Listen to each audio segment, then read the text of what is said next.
तो हेलो मित्रों, आज हम एक्सप्लेन करने वाले हैं suppose the kid from the last dungeon boonies movie to start town episode 2 Hindi में। तो चलिए शुरू करते हैं। एपिसोड की शुरुआत में मिलिट्री एग्जाम के रिजल्ट आ जाते हैं और जो भी लोग सिलेक्ट हुए होते हैं वो आ जाते हैं क्लास के अंदर। वहाँ पे जो सेलेन और रिहो हमारे लॉर्ड को ढूंढ रही होती हैं। तभी रिहो होती है, वो बोलते कि यहाँ पे लॉर्ड नहीं है। शायद मेल्ट फैन को उसके बारे में पता होगा, बट वो खुद भी यहाँ पे उसके बारे में ही ढूंढ रहा होता है। तभी कॉलिन होती है उसे मार्जर, वो बोलती है मेन काम पे फोकस करो। इसी के साथ वो बताती है कि असल में अब दो आर्मीज के बीच में जंग होने वाली है। जो होता है मेल्ट फैन अपने मन में बोलता है अगर यहाँ पे लॉर्ड नहीं हुआ तो हमारी आर्मी तो गई तेल लेने। और बाकी के लोग होते हैं यानी सेलेन, रिहो, वो भी है वो लॉर्ड के बारे में सोच रहे होते हैं। इतने में ही कॉलिन बोलती कि सबसे पहले हमें हमारी प्रिंसेस मारिया को ढूंढना पड़ेगा। और यहाँ पे अब तीनों लोग भी होते हैं सिर्फ लॉर्ड के बारे में सोच रहे होते हैं और उसकी बात को इग्नोर करते हैं। तभी वो बोलते कि देखो, जो भी बंदा वो मारिया को ढूंढेगा उसे एक स्पेशल प्राइज दिया जाएगा प्रमोशन के साथ, जो मर्जी उसकी जितनी भी इच्छा हो। ये बात सुन के रिहो और सेलेन काफी ज्यादा हैरान है, वो हो जाती हैं। अगले सीन में हमें फिर से लॉर्ड को दिखाया जाता है जो कि एक रास्ते से जाते हुए बोलता है मैं फेल हो गया है, शायद मेरे अंदर कोई कमी रही होगी। जाते जाते वो एक बोर्ड पे एक पैम्पलेट देखता है जहाँ पे रेस्टोरेंट के लिए भर्ती का एक ऑर्डर है वो दिया था। तो लॉर्ड होता है वो सीधा वहीं पे चला जाता है। तो रेस्टोरेंट का मालिक होता है वो सीधा उसके ऊपर अटैक कर देता है। तो लॉर्ड उससे तुरंत बच जाता है और उनसे बोलता है मैं कोई बुरा आदमी नहीं हूँ, आप मेरे ऊपर है वो अटैक मत कीजिए। तो रेस्टोरेंट का मालिक उसके पीछे जो इंस्टेंट ऑरा देख रहा होता है वो बोलता है ये बंदा मुझे बहुत ज्यादा खतरनाक लग रहा है।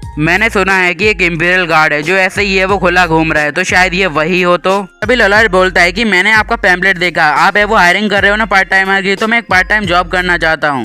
जो मालिक होता है शॉप का वो बोलने लगता है कि शायद ये झूठ बोल रहा है। इसी के साथ वो बोलता है कि हमें कैफेटेरिया एक्सपर्ट है वो चाहिए। तो वो बताता है कि असल में मैं कुकिंग और क्लीनिंग में अच्छा हूँ। वहाँ का मालिक कुछ उल्टा समझ लेता है, वो कुकिंग को समझता है मार धाड़ और क्लीनिंग को समझता है जलाना। लॉर्ड बोलता है कि मैं मेरी जगह पे वो काफी ज्यादा बेहतर माना जाता हूँ। तो वो समझता है कि शायद ये किसी ऑर्गेनाइजेशन की बात कर रहा है। तो जो मालिक होता है उसे अपनी कुकिंग स्किल दिखाने के लिए वो बोल देता है और इसी के साथ वो फाइटिंग का पोज देता है। तो लॉर्ड बोलता है कि मैं रिजोट्टो बनाऊंगा, यहाँ पे किचन कहाँ पे वैसे। और जो लॉर्ड होता है वो काफी ज्यादा बढ़िया तरीके से आराम से सब्जियां काटते हुए सब अपना जो काम है वो कर रहा होता है। तो मालिक बोलता है वैसे ये नॉर्मल कुकिंग की है, क्या ये अलग है? लॉर्ड बताता है कि वो यहाँ की मिलिट्री एग्जाम में वो फेल हो गया है, बट उसको उसकी बात पे विश्वास नहीं हो रहा होता है। वो बताता है कि मेरे जो पेरेंट्स हैं और जो मेरे गांव वाले उन्होंने बड़ी इच्छा के साथ मुझे यहाँ पे भेजा है, और अगर मैं ऐसे ही अपने घर पे लौट गया तो उनके सारे सेक्रीफाइस वेस्ट हो जाएंगे। तो इसलिए मैं अगले साल तक यहाँ पे वेट करूंगा और फिर से टेस्ट दूंगा। तभी मालिक को भी लगने लगता है ये कोई खास बंदा नहीं है, एक नॉर्मल बंदा ही है, तो मुझे इसकी बातों पर विश्वास करना चाहिए। तभी उसको वो बात याद आती है जहाँ पे लॉर्ड ने उसके अटैक को इजीली डॉच किया होता है। अगले सीन में मेल्ट फैन, सेलेन और रिहो होती है वो लॉर्ड का पेपर देख रही होती है। यहाँ पे उसने काफी ज्यादा अजीब अजीब ड्राइंग बनाई होती है। तभी जो होती है कॉलिन वहाँ पे आके मेल्ट फैन को मार्जर वो बोलती है कि तुम फिर से यहाँ पे 3 इडियट मजाक कर रहे हो। सेलेन होती है वो हमारे लॉर्ड की जो ड्राइंग बनाई होती है उसने अपने पेपर पे उसकी तारीफ कर दी है। तो रिहो बोलते है कि ये हमारी एकेडमी में सबसे पागल है, इसकी बात पे ध्यान मत दो। और जो कॉलिन होती है वो एकदम है वो हैरान हो जाती है जब वो उसके आंसर देखती है। वो बोलती है ये तो एंशिएंट कैरेक्टर्स हैं। रिहो होती है वो मेल्ट फैन से पूछती है कि आखिरकार ये क्या होता है। तो कॉलिन होती है वो मेल्ट फैन को मारती है क्योंकि उसने मना किया होता है, उसे नहीं पता। कॉलिन पूछने लगती है कि आखिरकार ये लॉर्ड है वो है कहाँ पे। तो सेलेन और रिहो बोलते हैं कि हमें वो नहीं मिला, शायद वो फेल हो गया है।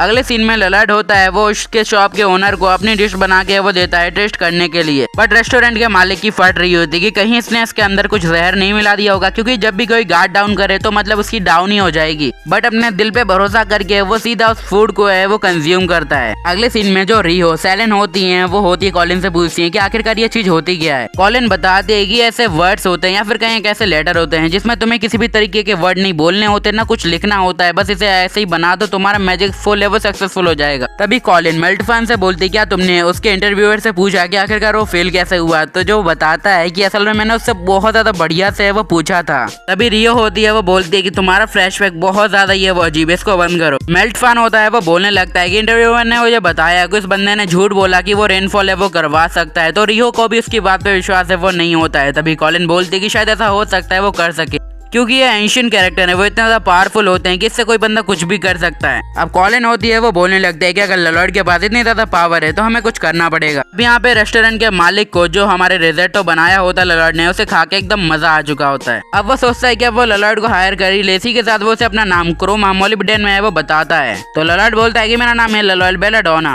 अब वो ओनर होता है वो बोलने लगता है मैं इस बच्चे को अकेला नहीं छोड़ सकता है क्योंकि ये काफी ज्यादा खतरनाक है। देन अब वो सीधा उसे हायर है वो कर लेता है। फिर से हमें हमारी 4 मूर्तियों को दिखाया जाता है जो कि चल के जा रहे होते हैं। वो बोलते हैं कि अब हमें क्या करना चाहिए। सेलेन बोलती है कि ऐसा करते हैं, हम प्रिंसेस को ढूंढ लेते हैं और एक वो टॉपिक रखेंगे कि लॉर्ड को है वो हमारे स्कूल में ले लिया जाए। अगले सीन में लॉर्ड को दिखाया जाता है जो कि घर पे जाके आल्का और मारिया को बताता है कि वो फेल हो गया है। आल्का गुस्से में बोलती है कि चलो इस कंट्री को तबाह करते हैं। तो मारिया बोलती है तुम ऐसा नहीं कर सकती। तो आल्का बोलती है मैं तो मजाक कर रही थी, सिर्फ 80% को तबाह करेंगे, 20% को छोड़ देंगे। लॉर्ड होता है वो आल्का से बोलता है कि मैं अगले साल तक है वो वेट है वो करना चाहता हूँ, मैं फिर से यहाँ पे एग्जाम देना चाहूंगा। तो आल्का बोलती है कि चलो ठीक है, तब तक हम विलेज चलते हैं, वहाँ पे आराम से रहेंगे। लॉर्ड होता है वो सीधा मैरिया से वो बोलने लगता है क्या मैं आपके साथ कुछ और साल तक है वो रह सकता हूँ, मतलब एंट्रेंस एग्जाम तक। वो बोलता है फिक्र मत कीजिए, मैं आपके बोझ नहीं बनूंगा, मैंने एक पार्ट टाइम जॉब है वो ढूंढ ली है जिससे मेरी अर्निंग है वो होती रहेगी। मैरी बोलती है कि देखो यार मुझे सबसे कोई चिंता है वो नहीं है। तो जो लॉर्ड होता है वो आल्का की तरफ देखता है तो आल्का भी परमिशन दे ही देती है। लॉर्ड होता है वो डिनर बनाने के लिए वहां से वो चला जाता है और मैरी होती है वो बोलती है कि मैं काफी ज्यादा सरप्राइज हुई कि आपने उसे परमिशन दे दी। तो वो बोलती है कि यार वो इतना ज्यादा प्यारा बच्चा है, उसे कैसे परमिशन ना दी जाए। आल्का मैरी से बोलती है कि देखो अब यार लॉर्ड यहाँ पे है तो ऐसा करते हैं मैं अपना खुद का रूम भी है वो यहीं पे ये वो ले लेते हूँ जिससे हम लॉर्ड के साथ कुछ ज्यादा घुल मिल के रहेंगे। मैरी होती है वो बोलने लगती है कि मास्टर मैं चाहती हूँ कि आप इस कंट्री को है वो बचाओ। आल्का बोलती है कि यहाँ की सिचुएशन कैसी चल रही है। तो वो बताती है कि अजामी किंगडम है वो बहुत ज्यादा बड़े खतरे में है, यहाँ पे एक वॉर होने वाली है। साल के जो फंडिंग फेस्टिवल के अंदर काफी ज्यादा बाहर के लोगों को बुलाया गया है, तो ये जियो एम्पायर हमारे साथ कुछ साजिश रच सकता है। मैरी बोलते है कि मैं ये सब नहीं होने दे सकती। तो वो बोलते कि देखो यार अगर यहाँ पे दूसरी सिचुएशन होती तो शायद मैं कुछ करती, बट मैं और मेरे कॉन्ट्रेंट के जो पीपल हैं वो तभी यहाँ पे वो आ सकते हैं जब ह्यूमैनिटी को कुछ ज्यादा खतरा हो। ये ऐसी चीजें हैं जो ह्यूमन भी हैंडल कर सकते हैं, बट इसमें हमारा कोई काम नहीं है। मैरी बताती कि आज से 5 साल पहले वो उनके पास है वो गई थी एंशिएंट मैजिक सीखने के लिए, हमेशा से अपने किंगडम को है वो सही सलामत है वो रखना चाहती थी। आल्का बोलती है देखो यार मुझे तुम्हारी बातों पे पूरा भरोसा है, बट मैं चाहूंगी तुम जल्दबाजी ना करो। भी आल्का होती है वो बोलती है कि तुम्हारे लिए एक छोटी सी वार्निंग, अगर गलती से भी लॉर्ड इस केस में वो शामिल हो गया तो तुम्हारी पूरी सिटी को, हमारा पूरा विलेज है वो तबाह कर देगा। आल्का होती है वो वापस है वो जाने लगती है। आल्का बोलती है कि अब मुझे अपने घर जाना पड़ेगा क्योंकि यार मुझे भी अपने विलेजर्स के बारे में जान पहचान करनी पड़ेगी। तो मैरी होती है अब उसे वो कुछ बुरा भला बोलती है, ये बुढ़िया तो कभी नहीं सुधरेगी। आल्का उसे रिमाइंड करवाने आती है कि हाँ मैं तुम्हें बता दूं और जब जब तुम मुझे गालियां दोगी बुरा भला कहोगी मेरा कर्ज फिर से एक्टिव होगा और तुम्हें फिर से है वो बैड लक लगेगा। बैड लक होता है वो फिर से इफेक्ट है वो करने लगता है और उसके पैर की नस है वो चढ़ जाती है और जो मैरी होती है वो फिर से उसे कुछ बोलती है तो उससे फिर से उसकी पैर की नस चढ़ जाती है। अगले दिन में मैरी होती है वो उस क्रिस्टल बॉल को कुएं में फेंक देती है और वो बोलती है कि अब बुढ़िया तो कभी भी नहीं आ पाएगी। अगले सीन में रिहो और जो मेल्ट फैन होते हैं वो एक रेस्टोरेंट में बैठे होते हैं जहाँ पे हमारा लॉर्ड काम करता है। जो रिहो बोलते हैं कि मैंने सेलेन के ऊपर लॉर्ड को छोड़ दिया है। रिहो बताती है कि जो है सेलेन है वो प्रिंसेस को जरूर ढूंढ निकालेगी क्योंकि वो लॉर्ड को पाना चाहती है बुरी तरीके से। मेल्ट फैन बताता है कि हमें उसकी पावर की जरूरत है जिससे कंट्री में पीस है वो आ जाएगा। इतने में ही जो हमारे जो सेलेन और वो सब नोटिस करते हैं कि वो जगह आज है वो काफी ज्यादा भरी हुई है। यूजुअली वो इस टाइम पे बहुत ज्यादा ये वो खाली होती है और वहाँ का जो लंच होता है वो एकदम बेकार होता है और ये लोग होते हैं वो यहाँ की क्लीनिंग पे भी इतना ज्यादा मतलब साफ सफाई नहीं रखते हैं, बट यहाँ पे सब कुछ आज अलग है। तो अब इसी के साथ जो रेस्टोरेंट के मालिक होते हैं वो उन लोगों के लिए खाना लेने चले जाते हैं और जैसे ही वो उसके लिए खाना लाते हैं हो जाते हैं वो लोग सरप्राइज क्योंकि हमारे लॉर्ड ने जो खाना बनाया होता है वो नेक्स्ट 200 लेवल पे है वो होता है। मेल्ट फैन बोलता है क्रोमा इसका क्या मतलब यार, कितना ज्यादा बढ़िया खाना बनाया है तुमने। तो वो बोलता है कि यार मैंने पार्ट टाइमर रखा है। तो वो बोलता है कि तुमने पार्ट टाइमर रखा है, लगता है तुम उसकी स्किल वेस्ट कर रहे हो, कितना अच्छा कुक है। अभी लॉर्ड वहाँ पे अचानक से आ जाता है खाना लेके, जिसे देख के वो दोनों होते हैं एकदम हैरान हो जाते हैं। मेल्ट फैन होता है वो क्रोमा का कॉलर पकड़ता है और वो बोलता है तुम इस बच्चे के साथ क्या कर रहे हो, तुम्हें बता भी ये लड़का कौन है। तो मेल्ट वो बोलने लगता है तुम्हें पता है कौन है, मुझे तो नहीं पता यार।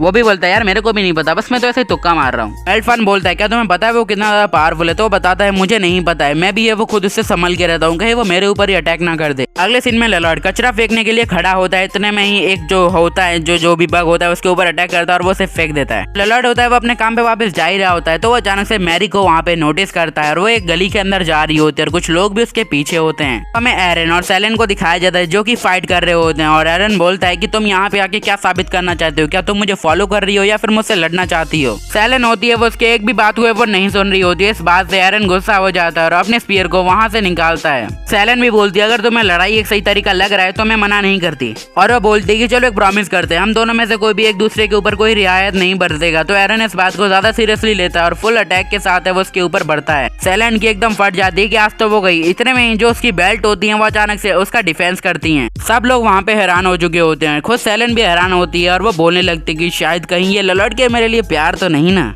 लोग बोलते हैं कि ये लड़की कितनी ज्यादा बड़ी बेवकूफ है, ये कैसे कह सकती है सब। सरप्राइजिंगली वहाँ पे हमारा लॉर्ड देवता भी है वो प्रकट हो जाता है। वो बोलता है कि मैंने सुना यार यहाँ पे मॉन्स्टर है, मैं देखने आया हूँ। तभी वो सेलेन को नोटिस करता है और सेलेन होती है वो फटाक से उसके पास पहुंच जाती है। सेलेन को लग रहा होता है कि लॉर्ड यहाँ पे उसकी मदद करने के लिए आया है दूसरी बार। इसी के साथ जो सेलेन होती है वो एरन को चैलेंज कर देती है कि अब मिस्टर लॉर्ड मेरे लिए तुमसे फाइट करेंगे। वहाँ पे मेल्टफान आ जाता है और वो एरन से बोलता है क्या तुम इसके साथ फाइट कर रहे हो। तो वो बोलता है कि नहीं सर, मैं ऐसा नहीं कर रहा हूँ, मैं एक सोल्जर हूँ और मैं ऐसी फाइट नहीं लड़ता। मेल्टफान बोलता है तुम मजाक मत करो, तुम्हें ये फाइट लड़नी पड़ेगी। ये बात सुन के एरन काफी ज्यादा हैरान होता है और कॉलिन आके बोलती है कि तुम तो यार काफी ज्यादा स्ट्रिक्ट बंदे हो और इसे तुम कह रहे हो फाइट करने के लिए, आखिरकार कैसे। मेल्टफान बताता है कि यही लॉर्ड है। तो ये बात सुन के कॉलिन बोलती है कि तुम लोग जाओ थ्रिल लेने, फाइट अभी के अभी शुरू होगी। यहाँ पे एरन को ये लगता है कि वो लोग होते हैं वो एरन का टेस्ट लेना चाहते हैं एक बंदे के तौर पे। एरन भी होता है वो लॉर्ड से बोलता है कि प्लीज मेरे साथ है वो फाइट करो। तो लॉर्ड बोलता है मैं कमजोर हूँ। तो वो उसके सामने रिक्वेस्ट करने लगता है। रिहो होती है वो बोलने लगती है कि तुमने एरन को ये सब करने को क्यों कहा, तुम्हें पता है वो जिंदा नहीं बचेगा अगर लड़ाई हुई इन दोनों के बीच में। तो बेवकूफी करते हुए एरन बोलते है अच्छा ठीक है, पहला पंच तुम मेरे फेस पे मार सकते हो, मैं तुम्हें परमिशन देता हूँ। लॉर्ड बोलता है अच्छा ठीक है, मैं एकदम पक्का ट्राई करूंगा। लॉर्ड पोज में आ जाता है और वो दोनों पोज में आके एकदम खड़े होते हैं। अब यहाँ पे रिहो और सबकी फट चुकी होती है। लॉर्ड जैसे ही अपना एक पंच रेडी करता है वो लोग बोलते हैं अबे मत मार साले को, मर जाएगा वो। लॉर्ड के एक पंच की सिर्फ एयर से ही है वो उसका पूरा मुंह हिल चुका होता है। इतने में ही वहाँ पे बवंडर होता है वो आ जाता है और अचानक से लॉर्ड को कोई उड़ा के ले जाता है। गेस व्हाट, वो मैरी होती है और मैरी लॉर्ड को ले जा रही होती है। ये चीज होता है वो क्रोमा है वो देख लेता है। देन इसी के साथ ये एपिसोड यहीं पे समाप्त होता है। मिलते हैं अगले किसी एपिसोड में। सायोनारा, बाय बाय।